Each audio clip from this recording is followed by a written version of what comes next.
The epic floods in southern Louisiana expected to get worse today. Overnight, the number of people being rescued nearly tripled in size to 20,000. Parts of the area received over 20 inches of rain since Friday. And this new video, take a look. A boat full of people making its way through a flooded street. Only car roofs peeking above the water. ABC's Ray Ramundi has the latest. This drone video giving a snapshot of parts of Baton Rouge, Louisiana, submerged underwater. U.S. National Guard helicopters swooping in to rescue this man and this little boy from the rising floodwaters, just two of the more than 20,000 rescued in southern Louisiana. The federal government officially declaring Louisiana as a major disaster. Obviously, this remains a very serious event, a historic flooding, and it remains ongoing. Cars submerged underwater. I'm gonna break this window. Dramatic rescues like this one captured all across southern Louisiana. Get my dog. Her dog. Get my dog. This man rescuing a woman after her convertible sunk underneath the rising waters. Interstate 12, a major highway, now a makeshift river, complete with the 10-mile stretch of abandoned cars. But as you can see behind me, a lot of the interstate's actually flooded. We've been here for about 30 hours now. The National Guard moving in to rescue those trapped. More than 10,000 people now in shelters. This woman lucky to escape the floods with her two daughters. I just wanted to get out. I'm like, it's not gonna stop. Once I started coming up my steps, I'm like, I didn't plan on it getting this high. We gotta get out. Like, my kids gotta be safe. In the midst of the disaster, extraordinary acts of courage from flood victims. Get out. Oh, Lord. Neighbor helping neighbor, some delivering water, others passed out food. Ray Ramundi, ABC News, New York.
Not really, because my mom actually saw we have a ditch behind our house, so it started overflowing, so that's how we just packed everything that we thought it was important to us, but we wasn't really able to pack enough stuff. So we went to Gonzales, stayed there for 2-3 hours, and then all the hotels was booked. And then we came back down airline. They had one motel that was one room, so we all just stayed in that one room until for 2 days. Then my uncle owns an apartment complex, so he was able to host us in an apartment complex until today. I'm still living in an apartment complex until our house gets totally fixed. Not at all. I wasn't prepared here by myself. Because a natural disaster away from my family, I was really scared here by myself because I didn't know if my car was going to flood. I couldn't get home to my family because everything was shut down. My family definitely wasn't prepared where we were. We live in the country, so I don't know if that has anything to do with it, but no, not at all. I was scared. I wanted to go home to my mama. I didn't like it. I was prepared for a flood, being that I had a plan set up for a worst case scenario, which allowed me to save a few vital things. And my advice to anybody in the future, if future flood happens, have a boat on hand just in case, and have a high vehicle.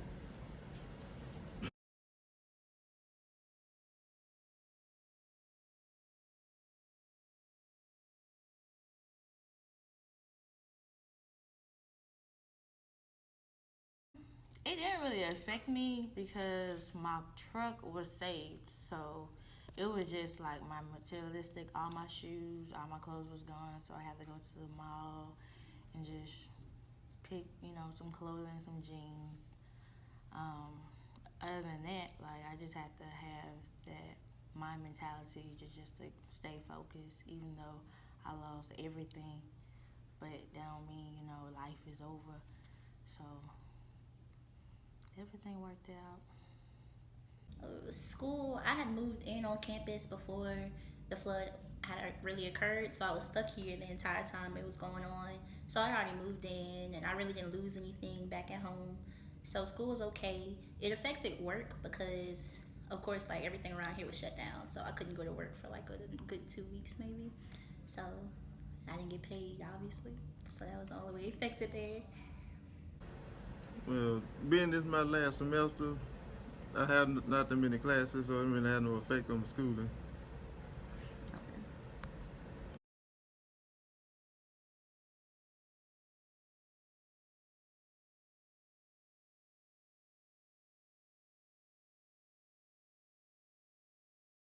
This was one of the biggest disasters I ever impacted in my life. Other than Gustav was really just a bunch of trees that fell and I was out of power, but this one was really the biggest. It was something that I'm still shocked today because I lost my house. Thank God I didn't, lost my car, but all the things that I lost is materialistic, so those things can be replaced. But other than that, the most important thing is, I didn't lose my, my family. So, that is like one of the stuff that you can't replace. And I know like a couple people lost, their family members and stuff. So I just give out God the glory. Yes, it definitely was. We had the small ones, like the small little hurricanes that occurred where we just have to leave. It really didn't do anything like as worse as like actually flooding. It might be a couple trees fell, a couple shingles off the house that came down, but that was it. No, it was not, but this was the first encounter dealing with flooding. Living through many hurricanes throughout life, nothing like this never happened before.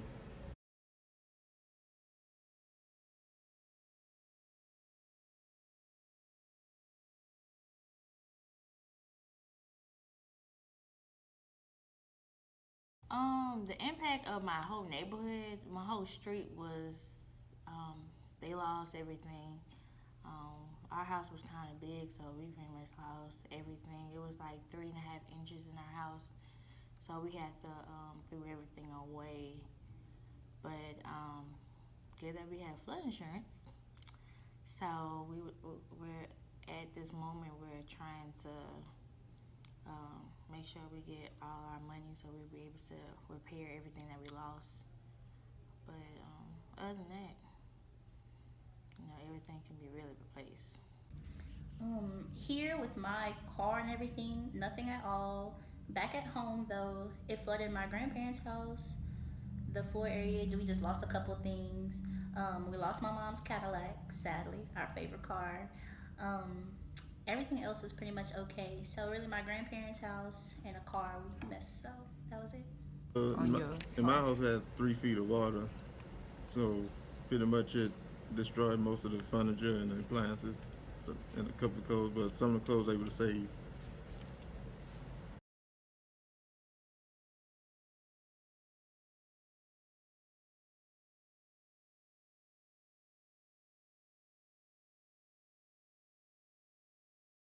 So they gave us like a cell phone TV warning, but it wasn't really like to where we have to evacuate immediately. It was like every man for yourself. So when the water started rising, we, told upon ourselves to leave because it wasn't safe. So, so it was really like we chose to leave because some people didn't leave. Some people didn't want to leave their home and their variable things behind, but all those materialistic things which you can really replace. But other than that, warning after water really started rising in different areas to like 4 or 5 feet. Then they, told the whole city, parish, we have to evacuate or you will die. So. To be honest, you can say yes, but you can also say no, because us down here in Louisiana, we're thinking flood, it's really not going to affect us. Nothing has ever came down that bad before. So normally we just ignore the warning signs because we don't think it's going to be that big of a deal. So because of us ignoring it so easily, I don't even remember the actual warning signs, so I don't even know. Well, probably one. But in terms of the rise in the water, like it was like out of nowhere. It just came up rapidly, being that like it started like in Clinton, but the water just rushed down to our neighborhood kind of fast. So a lot of people like were asleep when it happened, and it caught a lot of people off guard. Many of us were like trapped, so most of us had to like walk through the water to high grounds and stuff like that.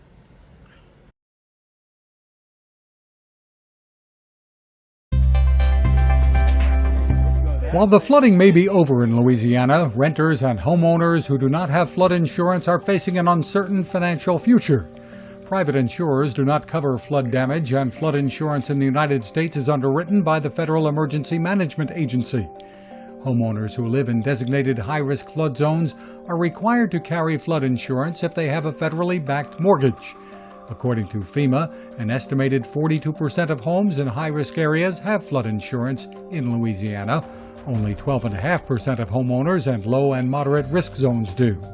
However, most of the areas hit hard by record rainfall last week were not considered at high risk for flooding.